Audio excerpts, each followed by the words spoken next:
What's up, everyone? It's Cannan back with another video, and yay, finally, a new Ruby video. And if you're confused by the title, I just want to go ahead and start this off by saying, no, this is not a rewrite or anything like that.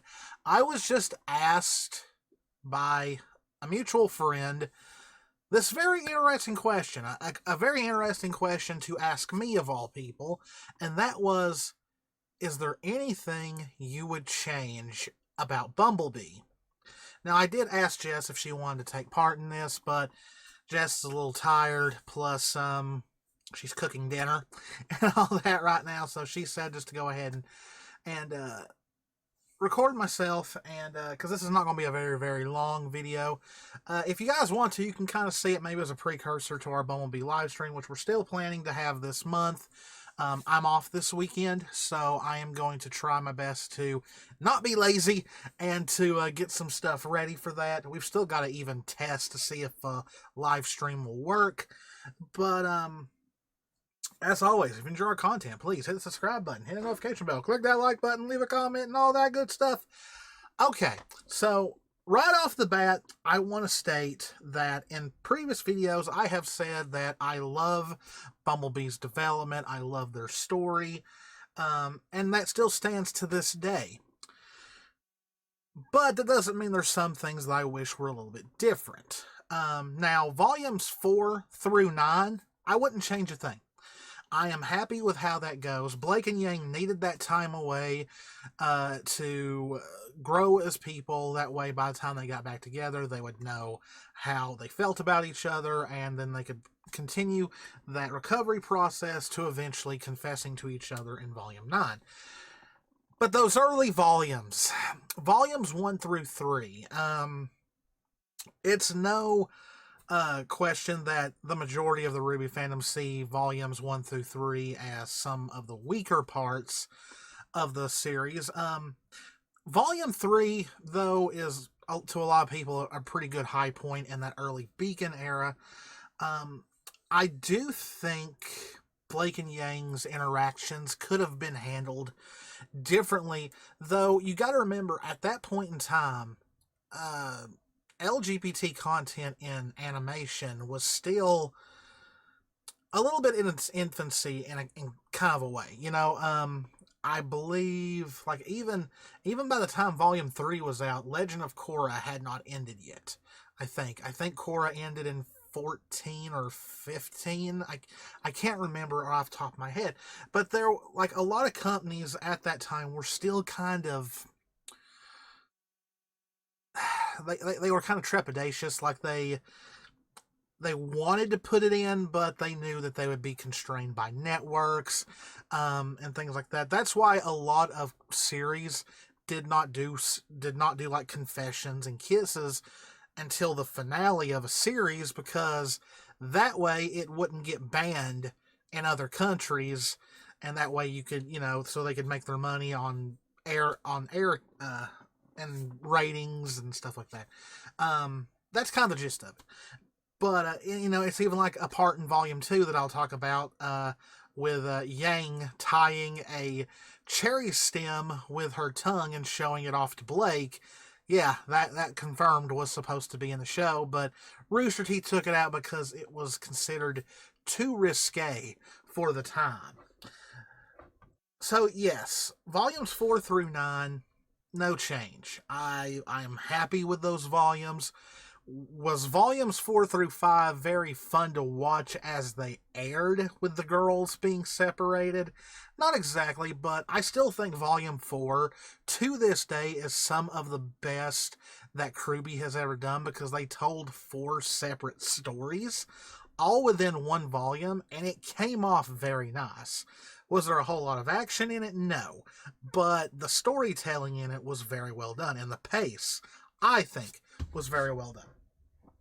Now, starting with Volume 1, one of my biggest problems with Volume 1, and I'm not going to talk about the animation or anything like that, because this is back when Rooster Teeth was a very new studio, not a lot of money, so... though that's one reason why Volume 1, I think, to this day is still my least favorite volume, it's the pacing in it. Some episodes still I think don't go too well, like the way they're laid out and all that. So, like, especially the really short ones. Um, do I think Jean should have gotten all that screen time? I don't know, because there's one main character who sadly did not get barely any screen time in Volume 1. Now, can I be selfish and say I wish those episodes about Jean could have been given to this character? Maybe, but with how Jean's character was developed, and to develop him and Pyrrha's relationship, they had to be there. I just wish the episodes could have been longer, so there could have been more to them. And that's Yang, because in Volume 1, we have Ruby dealing with becoming the leader and being accepted as the leader and growing into being a leader, because within the same volume, she goes from not really caring about making friends to wanting to prove herself as a leader to Weiss and everybody else, questioning herself as a leader, to giving Jean a leader pep talk later in the same volume. Then you have Weiss with struggling to accept Ruby as the team leader, but eventually accepting it and working on being a better teammate, and then working on accepting for who Blake is and what Blake used to be. And then you have Blake dealing with her past as a member of the White Fang, and also trying to make up for that with trying to take on Torchwick, who has teamed up with the White Fang almost all by herself, though she did have a certain monkey faunus with her that she confided in for him being a fellow faunus, even though he really didn't get it and was like, oh, didn't used to be in a cult before. But then you have Yang, who really, besides being Ruby's older sister and having a hot-headed semblance, doesn't really have a role in Volume 1. She's literally almost a background character for the most part of it. Yeah, she has some funny one-liners in Volume 1, like, oh, great, everyone's here, now we can all die together, and things like that. And one of Jess's favorite parts that Yang is involved with, Ruby, Yang, Nora, all that stuff. But other than that, besides almost coming off as a comedic relief character, Yang is barely involved in the story of Volume 1. And really, all we have to go with is her meeting Blake, and then Blake seeking Yang out as a partner. Now, of course, them meeting in the Emerald Forest was originally a lot different. You had Blake lifting her blade up to Yang's throat and smirking, and Yang kind of nervously chuckling and all that. Some people have seen that as a flirty interaction, some have not. But yeah, then you have toward the end where they finally kind of start giving Yang a little bit more to do with being concerned about finding Blake, telling Weiss, you don't really care if we find her, do you? And then we have the finale song of Volume 1, Wings. Now, there's still people this day who think that Wings is a Weiss song, but if you listen to the lyrics and the fact that it has a lot of bird analogies, and the fact that a instrumental version of it was played when Blake and Yang reunited at the end of Volume 5, Wings is a Yang song, and she's singing about Blake. And, that would all be fine if Blake and Yang had a bit more of interaction in Volume 1 to set up their partnership, them growing to be the well-oiled machine that they are when they fight together. We really don't get a lot of that besides the Nevermore fight, where they've just met each other and they're already fighting perfectly in sync. And I'm not saying it's wrong the way Ruby did it, but I really wished we had gotten a bit more of a setup. Because after they become partners, literally the only time we see them again is when they find the chess pieces that they're supposed to find. I wish Ruby could have added another fight scene in there where it shows Blake and Yang fighting together for the first time and learning how, like maybe showing Blake and Yang observing the other and trying to find ways to complement their fighting style, because they both have very different fighting styles. So I wish there was something like that. Their first meeting, I think, is flirtatious enough. If you've really watched Yang's facial animations and just the way she looks at Blake and all that, it's very obvious that she was attracted to Blake. Because, I mean, come on, it's Blake Belladonna. Who wouldn't be attracted to her when they first saw her? But that's one thing that still bothers me about Volume 1. And I think to this day that's why some people still don't get it, is because those early volumes had so little interaction.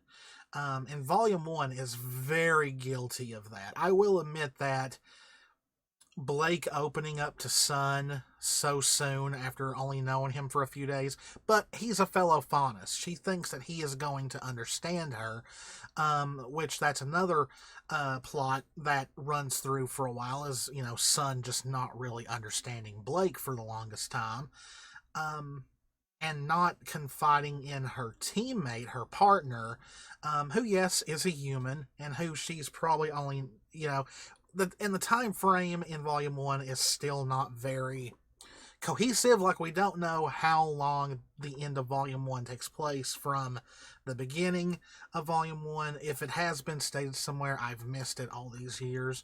But you would think that she's spent a good amount of time with Yang at this point. But once again, that goes with the fear that she has that if they find out she's a part of the White Fang, her time at Beacon is pretty much over, because she feels like Ruby Weiss and Yang would not look at her the same ever again. But yeah, I really think during the Emerald Forest part and around the time where they find out that Blake is a faunus and was a member of the White Fang, I really wish they had added something there, whether showing them fighting together before the Nevermore fight and maybe Yang finding Blake and trying to talk to her and Blake still running away again. I think there could have been something there that could have been added a little bit more. Now, on to Volume 2. Volume 2, I think, is the only early volume that I wouldn't change a whole lot. Because there's actually a good bit of Blake and Yang interaction in Volume 2.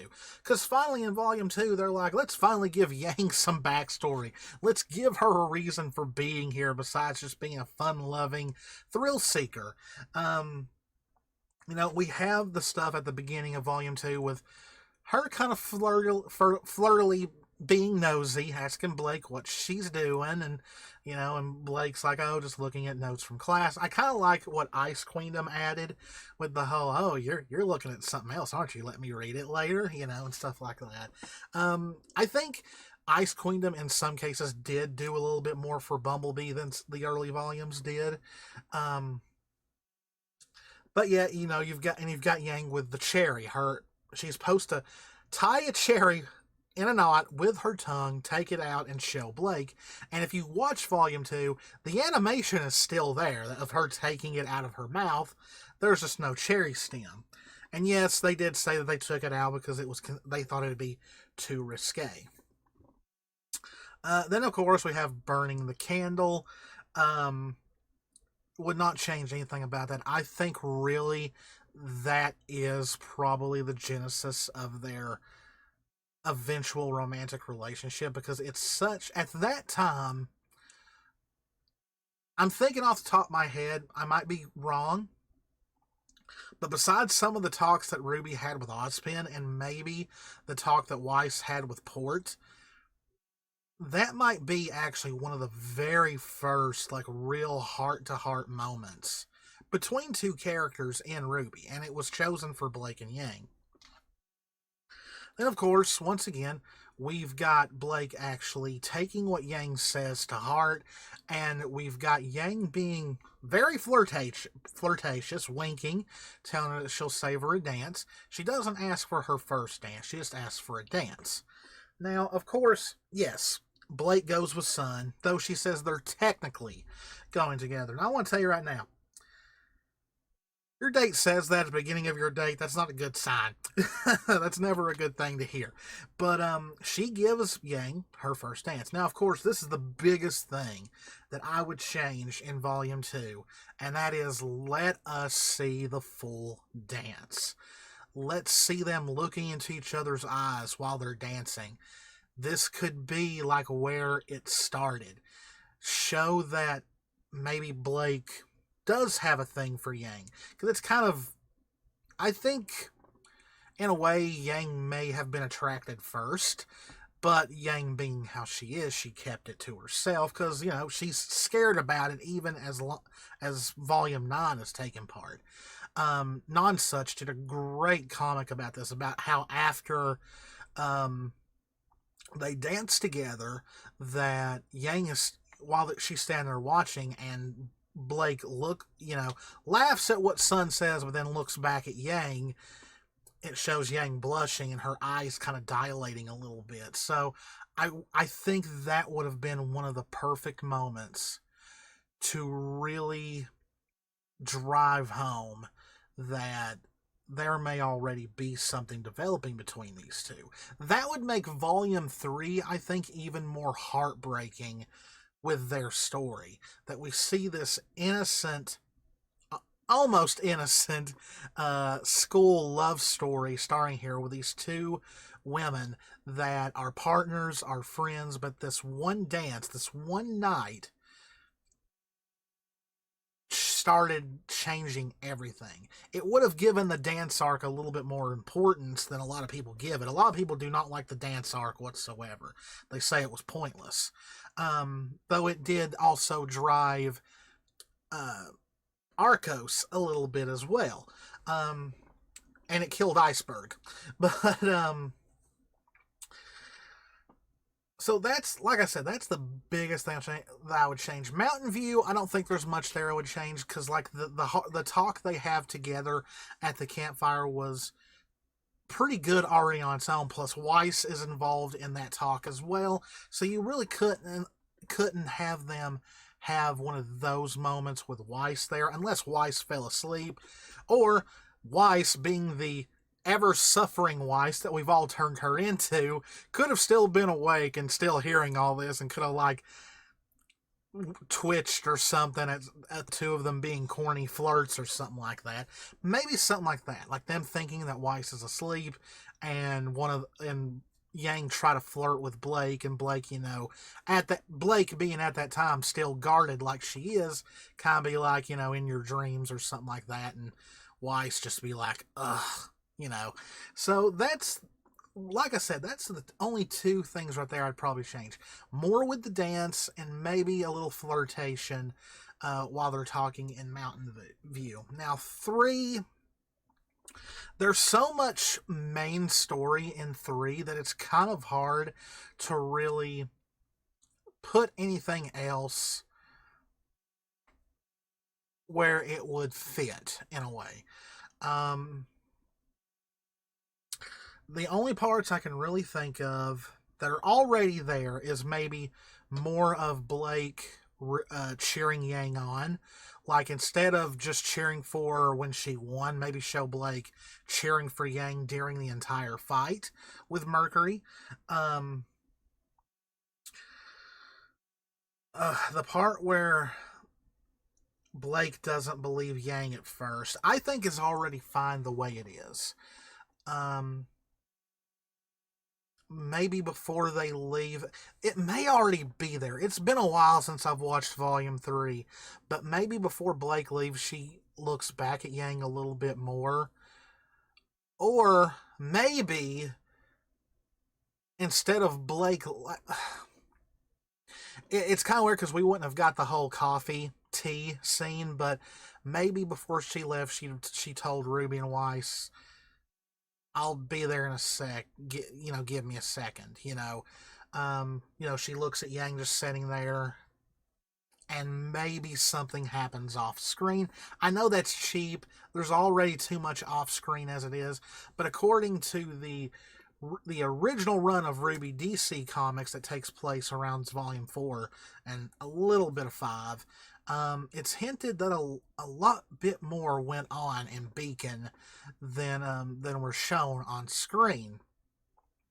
There's a panel of them holding hands like this in the panel, so it's like maybe that's what maybe something like that would have happened. But other than that, I wish there was just a little bit more of a send off there, maybe of Blake just looking more longingly at Yang for a little bit too long, and Weiss being like, "Hey, you coming?"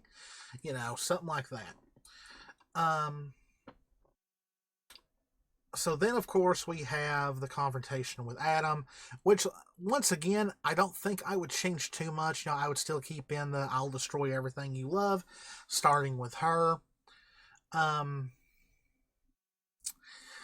It's hard because, Blake carrying Yang off and then laying there holding her hand saying, "I'm sorry," is already powerful enough. One thing maybe I think I would have thrown in is when Sun looks over and sees their hands, I may have done a close-up shot of his face to drive it home that is probably when he realized that Blake was in love with Yang. And then we have the end. The stuff with Yang being upset that Blake is gone is fine. I wish they had done more with Blake besides just showing her on the rooftops and jumping him. I wish maybe we could have seen her take her scroll out and Yang's on the screen, and it's like she's running, but she wants to call Yang so bad. Like something like just to show that she's running because she wants to protect Yang, protect the others. Because I just feel like Blake's send off at the end of 3 was not that great.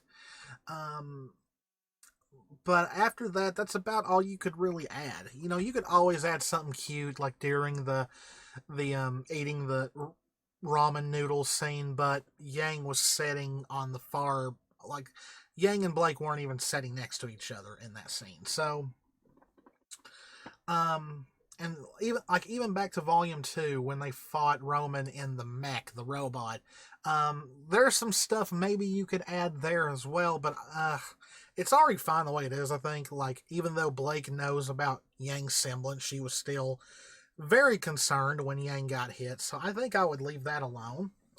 But yeah, not too much to add, but I'm pretty sure that they probably didn't have the budget at that time to add more scenes like that. And they were trying to be as subtle as they could be, I'm sure.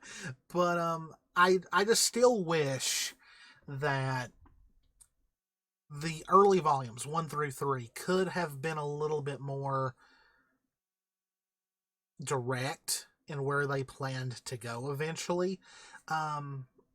But, we could sit here in hindsight and say that for anything.